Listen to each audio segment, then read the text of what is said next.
नमस्कार, आप सभी को मेरा सादर प्रणाम। आज हम बात करेंगे 11 फरवरी 2025 राजस्थान और देश दुनिया से जुड़ी सबसे बड़ी, सबसे महत्वपूर्ण और आपके काम की खबरों के बारे में।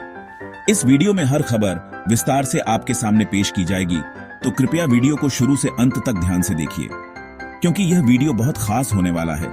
लेकिन उससे पहले मेरा आपसे एक छोटा सा निवेदन है। अगर आपने अभी तक इस वीडियो को लाइक नहीं किया है तो कृपया लाइक का बटन दबा दीजिए। तो चलिए बिना देरी किए बढ़ते हैं हमारी सबसे पहली बड़ी खबर की तरफ। पश्चिम बंगाल में 25,753 शिक्षकों की नियुक्ति पर सुप्रीम कोर्ट का फैसला सुरक्षित। सुप्रीम कोर्ट ने कलकत्ता हाई कोर्ट के उस फैसले पर अपना निर्णय सुरक्षित रख लिया है, जिसमें पश्चिम बंगाल में 25,753 शिक्षकों और कर्मचारियों की नियुक्ति रद्द की गई थी। इन नियुक्तियों में गड़बड़ी, दस्तावेजों में त्रुटियां और भ्रष्टाचार के गंभीर आरोप लगे थे, जिसके कारण हाईकोर्ट ने इन्हें अवैध घोषित किया था। इस फैसले का उद्देश्य भर्ती प्रक्रिया में पारदर्शिता और निष्पक्षता सुनिश्चित करना है। प्रभावित शिक्षकों और उनके परिवारों के लिए यह एक चिंता का विषय बना हुआ है, क्योंकि उनके भविष्य का निर्णय अब सुप्रीम कोर्ट के अंतिम निर्णय पर निर्भर करेगा। विशेषज्ञों का मानना है कि इस कदम से भविष्य में अन्य राज्यों में भी भर्ती प्रक्रियाओं में सुधार आएगा और भ्रष्टाचार पर अंकुश लगेगा। अब बढ़ते हैं अगली खबर की तरफ। जनगणना में देरी पर सोनिया गांधी की सरकार को आलोचना। राज्यसभा में कांग्रेस नेता सोनिया गांधी ने जनगणना में हो रही असाधारण देरी पर कड़ा आरोप लगाया है। पहली बार जनगणना 4 साल से अधिक के अंतराल पर हो रही है, जिसके कारण लगभग 14 करोड़ लोग राशन और अन्य मूलभूत सुविधाओं से वंचित हो रहे हैं। सोनिया गांधी ने इस स्थिति को न केवल प्रशासनिक विफलता बताया, बल्कि सरकार से तत्काल और प्रभावी कदम उठाने का आग्रह भी किया। उनका मानना है कि जनगणना प्रत्येक नागरिक का मौलिक अधिकार है और इसे समय पर पूरा करना अत्यंत आवश्यक है। इस देरी के कारण नीतिगत निर्णयों में भी बाधा उत्पन्न हो रही है, जिससे देश की विकास दर प्रभावित हो सकती है। विशेषज्ञों का कहना है कि पारदर्शी और त्वरित जनगणना से ही सामाजिक आर्थिक योजनाओं को सही दिशा मिल सकेगी। अब बढ़ते हैं अगली खबर की तरफ। दिल्ली चुनाव में कांग्रेस की हार पर संजय राउत की प्रतिक्रिया। दिल्ली विधानसभा चुनाव के बाद शिवसेना यूबीटी नेता संजय राउत ने कड़ा आरोप लगाया है कि अगर कांग्रेस और आम आदमी पार्टी ने सही सामंजस्य दिखाया होता तो भाजपा की जीत निश्चित नहीं होती। संजय राउत ने अपनी टिप्पणी में विपक्षी दलों की आपसी लड़ाई और अहंकार की ओर इशारा करते हुए कहा कि एकजुट होकर ही भाजपा को चुनौती दी जा सकती थी। उन्होंने यह भी कहा कि राजनीतिक गठबंधन में समरसता और रणनीतिक सोच न होना ही इस हार का मुख्य कारण है। राउत ने विपक्ष से अपील की कि वे अपने मतभेदों को सुलझाकर एक मजबूत और एकीकृत मोर्चा बनाएं। उनके अनुसार देश की राजनीति में राजनीतिक दलों को मिलकर काम करना चाहिए, ताकि जनता की समस्याओं का बेहतर समाधान हो सके। यह बयान दिल्ली चुनाव की विश्लेषणात्मक चर्चा को और भी गर्म कर देता है। अब बढ़ते हैं अगली खबर की तरफ। केरल में एनजीओ के जरिए करोड़ों की ठगी का खुलासा। केरल के एर्नाकुलम में एक एनजीओ ने स्कूटर से लेकर लैपटॉप तक आधी कीमत पर देने का वादा किया, जिससे लोगों में विश्वास जगाया। लेकिन जल्द ही सामने आया कि यह वादा धोखे पर आधारित था। शिकायतों के अनुसार इस एनजीओ ने लोगों से अग्रिम राशि वसूल कर बाद में न तो उत्पाद वितरित किए और न ही धन वापस किया। पुलिस ने इस मामले में मुख्य आरोपी कृष्णा को गिरफ्तार कर लिया है। स्थानीय लोगों में क्रोध और निराशा है, क्योंकि इस ठगी ने कई परिवारों की आर्थिक स्थिति पर गहरा प्रभाव डाला है। विशेषज्ञों ने चेतावनी दी है कि ऐसे मामलों में उपभोक्ता सतर्कता बरतें और सरकारी पोर्टलों पर उपलब्ध शिकायत निवारण सेवाओं का उपयोग करें। यह मामला एनजीओ सेक्टर में पारदर्शिता की आवश्यकता को उजागर करता है। दिल्ली चुनाव में कांग्रेस की हार पर पूर्व नेता की नाराजगी। दिल्ली विधानसभा चुनाव में कांग्रेस के अप्रत्याशित खराब प्रदर्शन पर एक पूर्व नेता ने गहरी नाराजगी जताई है। उन्होंने आरोप लगाया कि राहुल गांधी समेत वरिष्ठ नेताओं की नेतृत्व कमजोर पड़ने के कारण पार्टी आज इस स्थिति में है। उनके अनुसार रणनीतिक निर्णयों में चूक और आंतरिक कलह ने चुनावी परिणाम पर नकारात्मक प्रभाव डाला है। पूर्व नेता ने पार्टी नेतृत्व से अपील की कि वे आत्ममंथन करें और अपने आंतरिक मुद्दों का समाधान ढूंढें। उन्होंने कहा कि अगर नेतृत्व में सुधार होता है तो भविष्य में कांग्रेस पुनः अपनी पुरानी शक्ति को बहाल कर सकती है। इस बयान से पार्टी के अंदर चर्चा का माहौल गर्म हो गया है और समर्थकों में निराशा की लहर दौड़ गई है। राजनीतिक विश्लेषक भी इस घटना पर चिंता जताते हैं कि अगर सुधार नहीं हुआ तो पार्टी का भविष्य संकट में पड़ सकता है। चीन के ब्रह्मपुत्र नदी पर बांध निर्माण पर भाजपा सांसद की आपत्ति। संसद में उठे एक मुद्दे पर भाजपा सांसद ने कड़ा विरोध जताया है, जिसमें चीन द्वारा ब्रह्मपुत्र नदी पर दुनिया का सबसे बड़ा बांध बनाने का प्रस्ताव है। सांसद का मानना है कि इस बांध से न केवल भारत बल्कि बांग्लादेश समेत पड़ोसी देशों के लिए गंभीर जल संकट और बाढ़ सूखे की समस्याएं उत्पन्न हो सकती हैं। उन्होंने सरकार से तत्काल कार्रवाई की मांग की है ताकि इस परियोजना के संभावित दुष्प्रभावों का आकलन किया जा सके। विशेषज्ञों का कहना है कि नदी के जल प्रवाह में अनियमितता आने से कृषि और जल संपदा पर भी विपरीत प्रभाव पड़ सकता है। सांसद ने इस विषय पर विस्तृत जांच और अंतर्राष्ट्रीय मंच पर इस मुद्दे को उठाने की भी अपील की है। इस विवाद ने दो देशों के बीच कूटनीतिक तनाव की भी आशंका बढ़ा दी है। अब बढ़ते हैं अगली खबर की तरफ। यूट्यूबर रणवीर इलाहाबादिया ने विवादित टिप्पणी पर मांगी माफी। लोकप्रिय यूट्यूबर रणवीर इलाहाबादिया ने एक टीवी शो में माता पिता से संबंधित की गई आपत्तिजनक टिप्पणी के लिए सार्वजनिक रूप से माफी मांगी है। उन्होंने कहा कि उनकी टिप्पणी का उद्देश्य किसी की भावनाओं को आहत करना नहीं था और वह अपनी गलती के लिए पूरी जिम्मेदारी स्वीकार करते हैं। सोशल मीडिया पर इस टिप्पणी से भारी प्रतिक्रियाएं आई थीं, जिससे उन्हें अपनी गलती का एहसास हुआ। रणवीर ने अपने फैंस और आलोचकों से भी खेद व्यक्त करते हुए आश्वासन दिया कि भविष्य में ऐसे विषयों पर अधिक संवेदनशीलता बरती जाएगी। उनके इस कदम से युवाओं में जिम्मेदारी और संवेदनशीलता की मिसाल कायम हुई है। यह घटना डिजिटल युग में शब्दों के महत्व और सार्वजनिक व्यक्तित्व की जिम्मेदारियों को उजागर करती है। अब बढ़ते हैं अगली खबर की तरफ। प्रधानमंत्री मोदी की अमेरिका यात्रा की तैयारी। प्रधानमंत्री नरेंद्र मोदी अपनी आगामी अमेरिका यात्रा के लिए तैयारियों में जुटे हुए हैं, जो 12 फरवरी 2025 को प्रारंभ होगी। इस यात्रा में उनकी पहली मुलाकात राष्ट्रपति डोनाल्ड ट्रंप से होगी, जो उनके दूसरे कार्यकाल के दौरान महत्वपूर्ण कूटनीतिक वार्ताओं का हिस्सा होगी। दोनों नेताओं के बीच व्यापार, सुरक्षा, तकनीकी सहयोग और वैश्विक चुनौतियों पर गहन चर्चा होने की संभावना है। यह यात्रा भारत की विदेश नीति को मजबूती देने के साथ साथ अंतर्राष्ट्रीय मंच पर भारत की बढ़ती महत्ता को दर्शाने का भी एक महत्वपूर्ण कदम है।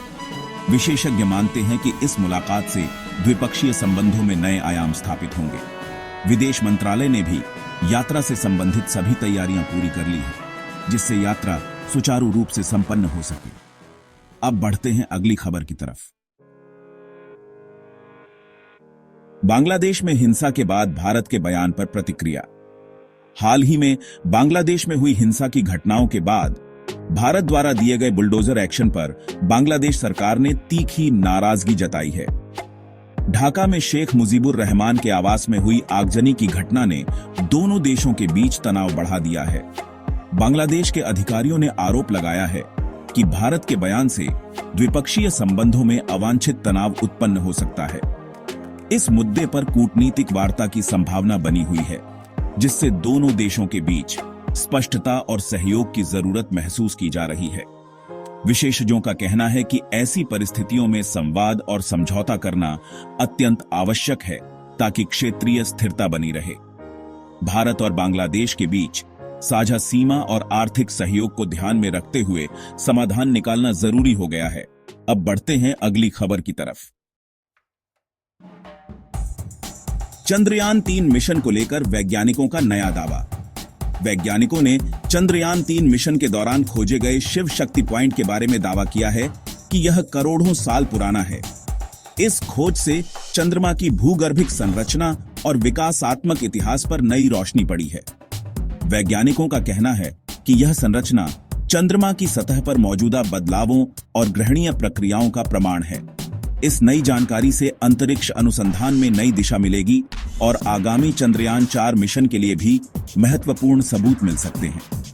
भारतीय अंतरिक्ष अनुसंधान संगठन ISRO इस खोज पर और शोध कर रहा है ताकि चंद्रमा के रहस्यों को और बेहतर समझा जा सके।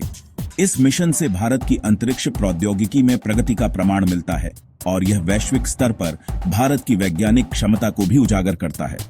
अब बढ़ते हैं अगली खबर की तरफ। दलाई लामा के बड़े भाई ग्यालो थोंडुप का 97 वर्ष की आयु में निधन हो जाना तिब्बती समुदाय के लिए एक गहरा सदमा है। ग्यालो थोंडुप ने चीन और तिब्बत के बीच कूटनीतिक मामलों में महत्वपूर्ण भूमिका निभाई थी और तिब्बत के स्वतंत्रता संग्राम में अपना योगदान दिया। उनके जीवन का समर्पण तिब्बती संस्कृति और स्वतंत्रता के प्रति अटूट था, जिसके कारण उनके जाने से समुदाय में शोक की लहर फैल गई है। दलाई लामा ने उन्हें श्रद्धांजलि देते हुए कहा कि उनका जीवन हमेशा तिब्बत के लिए प्रेरणा का स्रोत रहेगा। उनकी याद में तिब्बती लोग सांस्कृतिक कार्यक्रमों और स्मारक समारोहों का आयोजन कर रहे हैं। यह घटना अंतर्राष्ट्रीय स्तर पर भी चर्चा में रही है और कई देशों के नेताओं ने उनके निधन पर संवेदना व्यक्त की है। अब बढ़ते हैं अगली खबर की तरफ। भाजपा सांसद निशिकांत दुबे ने संसद में जोर देकर आरोप लगाया है कि USAID के जरिए भारत में विदेशी फंडिंग का दुरुपयोग हो रहा है। उन्होंने कहा कि इस फंडिंग के माध्यम से ऐसे समूहों को समर्थन मिल रहा है जो देश विरोधी गतिविधियों में लिप्त हैं। संसद में उठाए गए इस मुद्दे पर सुप्रीम कोर्ट ने भी सरकार से विस्तृत रिपोर्ट मांगी है ताकि स्पष्टता लाई जा सके। सरकार ने आश्वासन दिया है कि विदेशी फंडिंग पर कड़ी निगरानी रखी जा रही है और सभी गतिविधियों को संविधान के दायरे में रखा जा रहा है। विशेषज्ञों का मानना है कि इस मामले में पारदर्शिता बनाए रखना अत्यंत आवश्यक है ताकि लोकतंत्र और राष्ट्रीय सुरक्षा दोनों की रक्षा हो सके। इस चर्चा ने देश के भीतर व्यापक बहस को जन्म दिया है। अब बढ़ते हैं अगली खबर की तरफ। सुप्रीम कोर्ट ने भाजपा नेता अश्विनी उपाध्याय की याचिका पर कड़ा जवाब देते हुए कहा कि अदालत अधकच्चे आदेश जारी नहीं कर सकती। उपाध्याय ने धार्मिक स्थलों से लाउडस्पीकर हटाने की मांग की थी, जिससे विभिन्न समुदायों के अधिकार प्रभावित हो रहे थे। कोर्ट ने यह स्पष्ट करते हुए कहा कि ऐसे मामलों में सभी संबंधित पक्षों के हितों का संतुलन बनाए रखना आवश्यक है। इस बयान से यह संकेत मिलता है कि न्यायपालिका संवेदनशील मुद्दों पर बिना पूरी जांच के कोई निर्णय नहीं लेगी। कई विधिक विशेषज्ञों ने इस प्रतिक्रिया की सराहना की है और इसे न्यायिक स्वतंत्रता का प्रमाण बताया है। इस फैसले से विवादित मुद्दों पर आगे की सुनवाई में नयापन आएगा और सभी समुदायों के अधिकार सुरक्षित रहेंगे। अब बढ़ते हैं अगली खबर की तरफ। भाजपा नेता मनजिंदर सिंह सिरसा ने तीखे लहजे में अरविंद केजरीवाल पर आरोप लगाया है कि वह पंजाब के मुख्यमंत्री बनने की कोशिश कर रहे हैं। उनके अनुसार आम आदमी पार्टी की सरकार ने प्रदेश की स्थानीय राजनीति में दखल देकर अस्थिरता पैदा करने की ठान ली है। सिरसा ने यह भी कहा कि ऐसे कदम संवैधानिक व्यवस्था के लिए खतरा बन सकते हैं। विपक्षी दलों की आंतरिक कलह और कमजोर नेतृत्व की भी उन्होंने आलोचना की, जिससे चुनावी रणनीति पर सवाल उठे हैं। इस बयान से राजनीतिक माहौल में गर्मी आ गई है और समर्थक तथा आलोचकों के बीच तीखी बहस छिड़ गई है। राजनीतिक विश्लेषकों का मानना है कि अगर नेतृत्व में सुधार नहीं हुआ तो आगामी चुनावों में इस मुद्दे का गहरा प्रभाव पड़ेगा। अब बढ़ते हैं अगली खबर की तरफ। अमित शाह की सुरक्षा में बड़ा बदलाव। गृह मंत्री अमित शाह की सुरक्षा व्यवस्था में महत्वपूर्ण परिवर्तन किया गया है। अब उनकी सुरक्षा का जिम्मा पारंपरिक दिल्ली पुलिस के बजाय CRPF को सौंपा गया है। CRPF को देश के सबसे उन्नत सुरक्षा बलों में गिना जाता है और यह विशेष सुरक्षा दस्ता SPG के समकक्ष माना जाता है। इस बदलाव के पीछे खुफिया इनपुट्स और बदलती सुरक्षा चुनौतियों को ध्यान में रखा गया है। इस कदम से न केवल मंत्री की सुरक्षा में मजबूती आएगी, बल्कि यह अन्य उच्च पदाधिकारियों के लिए भी एक मिसाल स्थापित करेगा। विशेषज्ञों का मानना है कि ऐसे बदलाव से सुरक्षा प्रबंधन में नवीनता और दक्षता बढ़ेगी। राजनीतिक दल और सुरक्षा विशेषज्ञ इस फैसले पर सकारात्मक प्रतिक्रिया दे रहे हैं, जिससे देश की सुरक्षा में नया आयाम जुड़ने की संभावना है। अब बढ़ते हैं अगली खबर की तरफ। एरो इंडिया 2025 में रूस और अमेरिका के फाइटर जेट आमने सामने। बेंगलुरु में आयोजित एरो इंडिया 2025 में पहली बार रूस और अमेरिका के 5वीं पीढ़ी के फाइटर जेट एक साथ प्रदर्शित किए गए। इस आयोजन में अमेरिकी F-35 और रूसी Su-57 स्टील्थ फाइटर ने दर्शकों का मन मोह लिया। प्रदर्शन में भारतीय वायुसेना के तेजस और राफेल भी शामिल थे, जिन्होंने अपनी क्षमताओं का बेहतरीन प्रदर्शन किया। इस महाआयोजन से न केवल वैश्विक रक्षा प्रौद्योगिकी में भारत की बढ़ती भागीदारी का प्रमाण मिलता है, बल्कि अंतर्राष्ट्रीय सहयोग और प्रतिस्पर्धा के नए आयाम भी सामने आए हैं। विशेषज्ञों का मानना है कि इस तरह के प्रदर्शनों से देश में तकनीकी उन्नति और रचनात्मकता को बल मिलेगा। यह आयोजन रक्षा क्षेत्र में भारत की महत्वाकांक्षा और तकनीकी क्षमता का प्रतीक बन गया है। अब बढ़ते हैं अगली खबर की तरफ। वक्फ बोर्ड की शक्तियों पर हाई कोर्ट का सवाल। कर्नाटक हाई कोर्ट ने वक्फ बोर्ड द्वारा तलाक और शादी प्रमाण पत्र जारी करने की शक्तियों पर कड़ा सवाल उठाया है। अदालत ने राज्य सरकार से यह स्पष्टीकरण मांगते हुए कहा कि क्या यह अधिकार संविधान के अनुरूप है। इस मामले में विभिन्न समुदायों के धार्मिक और कानूनी हित प्रभावित हो सकते हैं। कोर्ट का कहना है कि यदि वक्फ बोर्ड के अधिकारों में अस्पष्टता रहेगी, तो इससे सामाजिक और कानूनी विवाद उत्पन्न हो सकते हैं। विशेषज्ञों ने सुझाव दिया है कि इस विषय पर विस्तृत जांच और संवाद की आवश्यकता है, ताकि सभी पक्षों के हित सुरक्षित रह सके। राज्य सरकार ने इस मुद्दे पर ध्यान देते हुए शीघ्र समाधान की गारंटी दी है। अब बढ़ते हैं अगली खबर की तरफ। अमेरिका में अवैध रूप से प्रवेश करने की कोशिश में भारतीय की मौत। डंकी रूट से अमेरिका प्रवेश करने की कोशिश में गुजरात के एक युवक की दुर्भाग्यपूर्ण मौत ने एक बार फिर अवैध प्रवास के खतरों को उजागर कर दिया है। युवक ने अवैध रास्ते से सीमा पार करने की कोशिश की, जिसके चलते उसे मैक्सिको यूएस बॉर्डर पर जान की हार झेलनी पड़ी। विशेषज्ञों का कहना है कि मानव तस्करी के बढ़ते मामलों में युवा लोग झूठे वादों के शिकार हो रहे हैं, जिससे अनगिनत परिवारों में दुख का माहौल बनता है।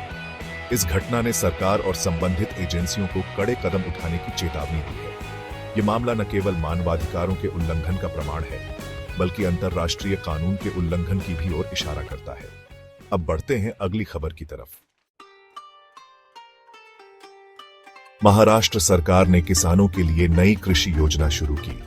महाराष्ट्र सरकार ने किसानों की स्थिति सुधारने के उद्देश्य से एक नई कृषि योजना की शुरुआत की है। इस योजना के अंतर्गत किसानों को आधुनिक तकनीक, उन्नत कृषि मशीनरी, जैविक खेती और सब्सिडी जैसी सुविधाएं उपलब्ध कराई जाएंगी। मुख्यमंत्री ने बताया कि इस योजना से किसानों की आय में दोगुनी वृद्धि की संभावना है, जिससे ग्रामीण विकास में तेजी आएगी। किसानों को प्रशिक्षण, वित्तीय सहायता और बेहतर बाजार सुविधाएं भी प्रदान की जाएंगी। विशेषज्ञों का मानना है कि यह योजना न केवल कृषि उत्पादन में सुधार लाएगी, बल्कि देश की खाद्य सुरक्षा को भी मजबूत करेगी। यह कदम महाराष्ट्र में कृषि सुधार की दिशा में एक महत्वपूर्ण मील का पत्थर साबित हो सकता है। अब बढ़ते हैं अगली खबर की तरफ। यूपी में महिला सुरक्षा के लिए स्मार्ट पुलिस चौकी की शुरुआत। उत्तर प्रदेश सरकार ने महिलाओं की सुरक्षा को ध्यान में रखते हुए स्मार्ट पुलिस चौकी की शुरुआत की है। ये चौकियां अत्याधुनिक तकनीक से लैस होंगी, जिनमें 24 घंटे निगरानी, इमरजेंसी रिस्पांस सिस्टम और महिला हेल्प डेस्क जैसी सुविधाएं शामिल हैं। मुख्यमंत्री योगी आदित्यनाथ ने कहा कि यह कदम महिलाओं के खिलाफ अपराधों में कमी लाने और उन्हें तत्काल सहायता प्रदान करने के लिए महत्वपूर्ण है। इस पहल से राज्य में सुरक्षा के स्तर में सुधार की उम्मीद जताई जा रही है। विशेषज्ञ मानते हैं कि इस तकनीकी नवाचार से पुलिस विभाग की कार्यक्षमता में वृद्धि होगी और महिलाएं सुरक्षित महसूस करेंगी। यह पहल यूपी में महिला सशक्तिकरण के नए अध्याय का आरंभ करने में सहायक सिद्ध होगी। अब बढ़ते हैं अगली खबर की तरफ। कैसी लगी आपको ये सारी खबरें? मुझे कमेंट्स में जरूर बताइए। अगर वीडियो अच्छा लगा हो तो इसे लाइक कीजिए, और अगर आपने चैनल को सब्सक्राइब नहीं किया है तो अभी सब्सक्राइब कीजिए। साथ ही घंटी के निशान को दबाना मत भूलिएगा, ताकि आपको हमारी हर नई वीडियो का नोटिफिकेशन सबसे पहले मिले। मैं फिर मिलूंगा ऐसी ही अच्छी और खास खबरों के साथ। तब तक के लिए जय श्री राम, जय हिंद, वंदे मातरम।